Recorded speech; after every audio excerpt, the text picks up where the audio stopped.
Bonjour, chers abonnés. Aujourd'hui, nous allons terminer l'exercice sur le bulletin de paie.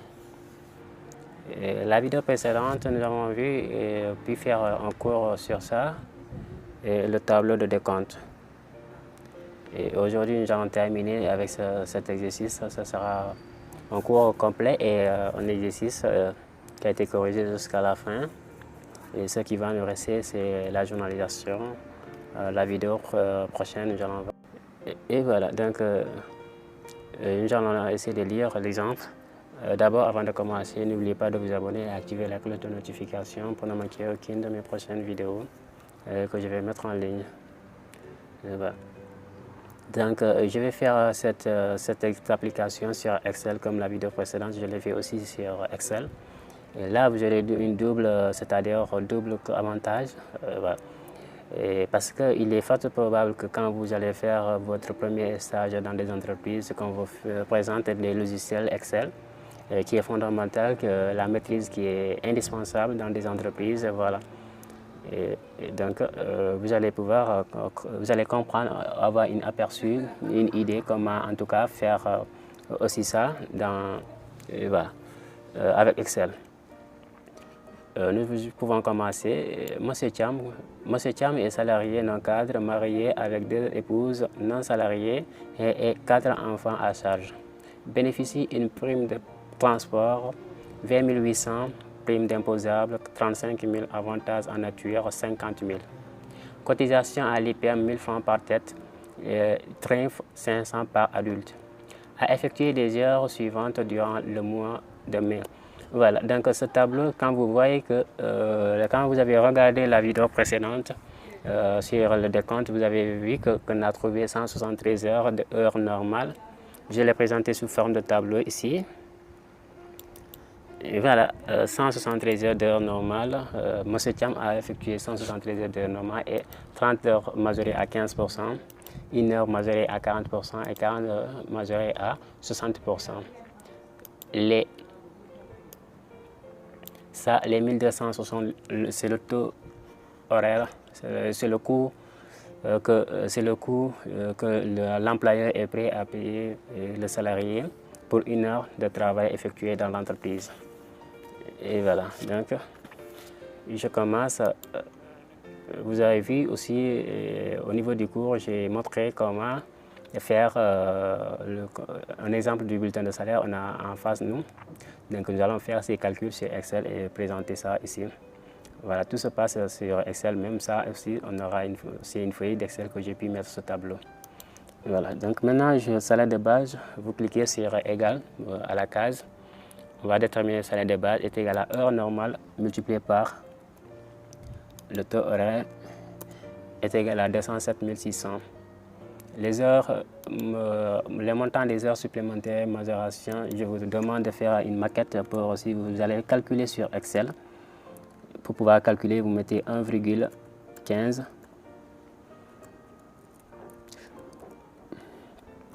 1,15.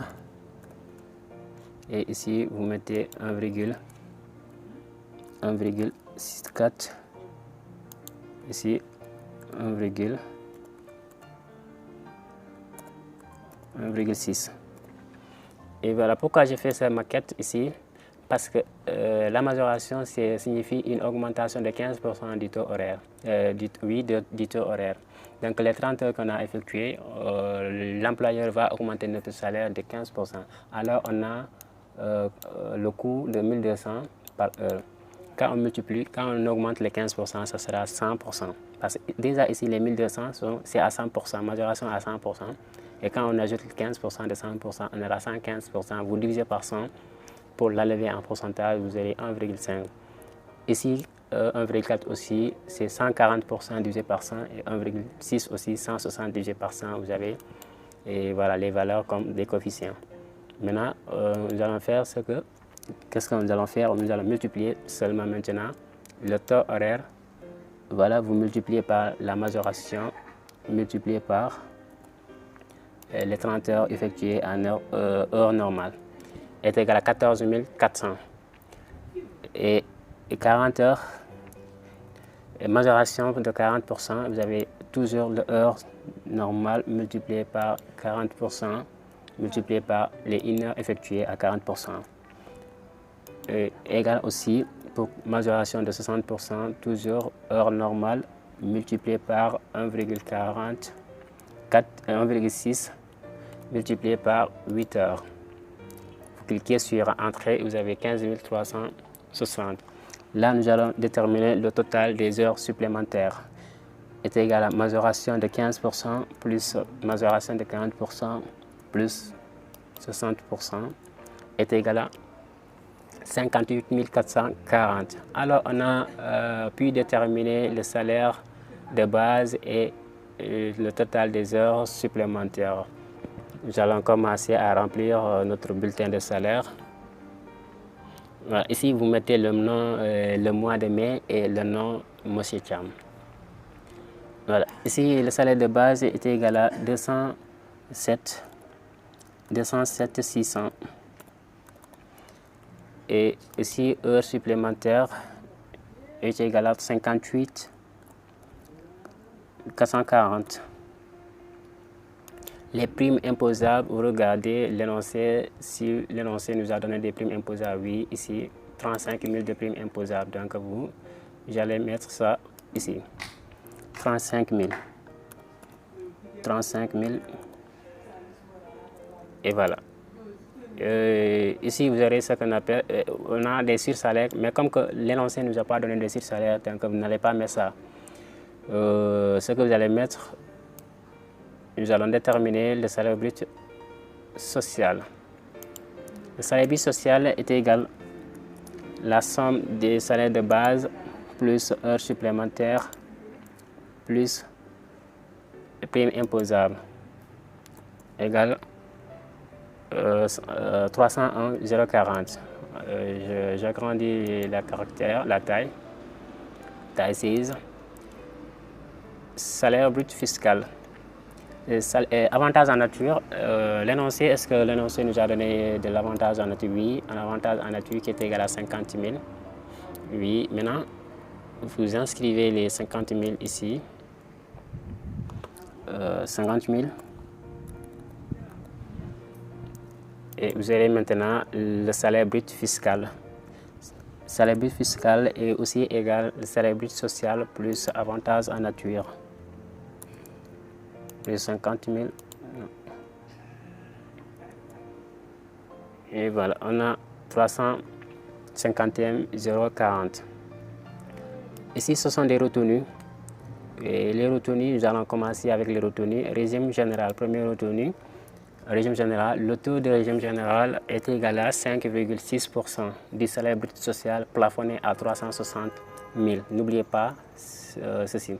Donc, nous allons diviser les 5,6% par 100 pour trouver le coefficient directement, fois 56.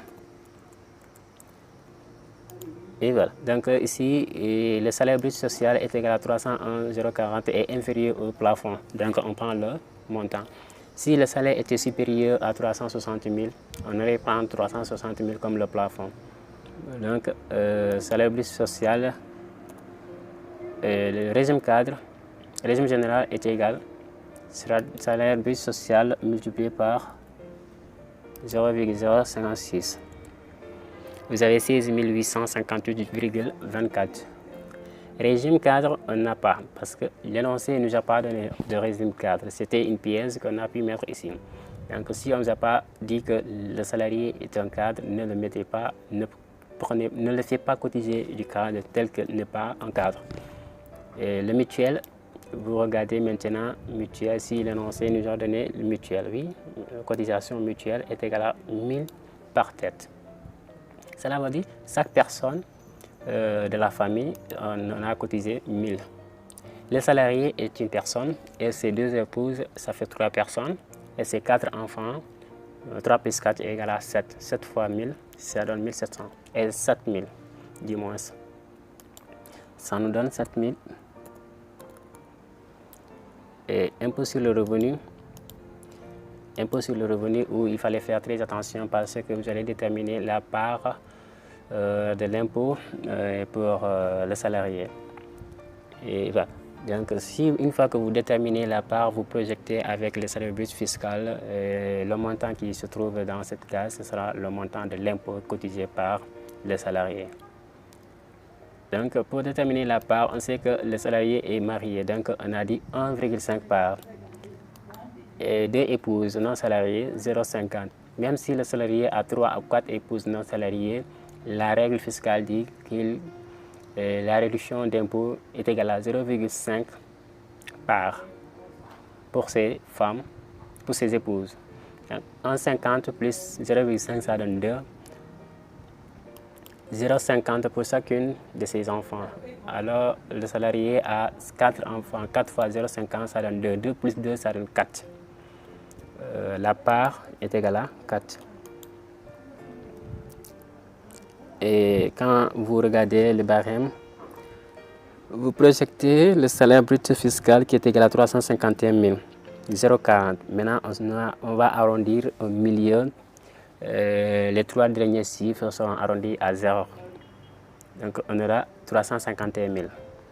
C'est ce que vous allez rechercher dans le barème et projeter à 4 parts.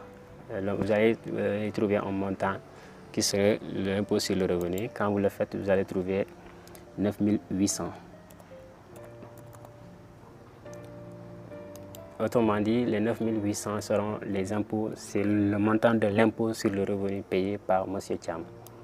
TRIMF, impôt minimum forfaitaire, est égal à TRIMF égal à 500 par adulte. Donc là, ce n'est pas par personne, mais par adulte. Marié, le salarié est un adulte et ses 2 épouses aussi adultes. Donc on aura 3 personnes qui vont payer ce TRIMF. 3 fois 5, 1500. Ici, on aura 1500. Voilà.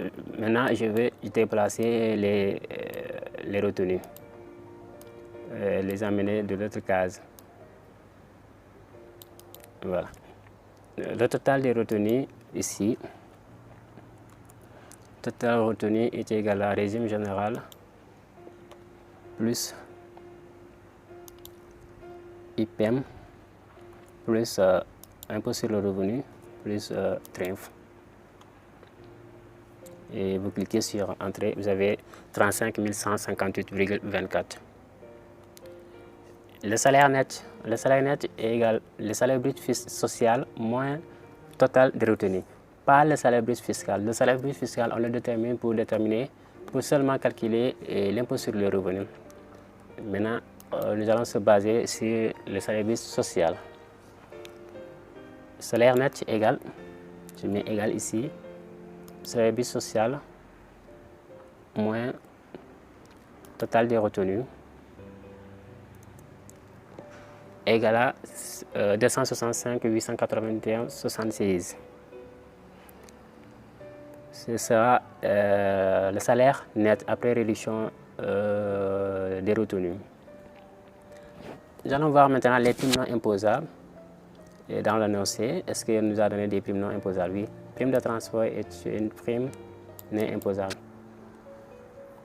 Prime non imposable, 20 800. 20 800. On dit que si le montant du prime imposable est supérieur à 20 800, la partie supérieure à 20 800 sera imposable. Mais dans notre cas, il n'est pas supérieur. Non, ce n'est pas cette case.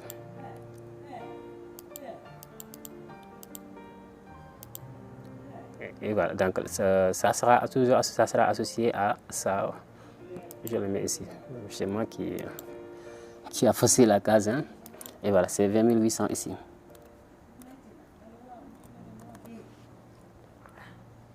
Ici, on aura le net à payer. Net à payer égale à salaire net plus les primes non imposables. Ça plus ça égale à payer. Et c'est le montant que l'employeur va verser à l'employé. Autrement dit, M. Thiam percevra à la fin du mois de mai 286 681,76 000 francs CFA. Et voilà. Donc voilà son bulletin de salaire. Et comme ça que ça se passe. Merci. Et voilà, à la prochaine vidéo.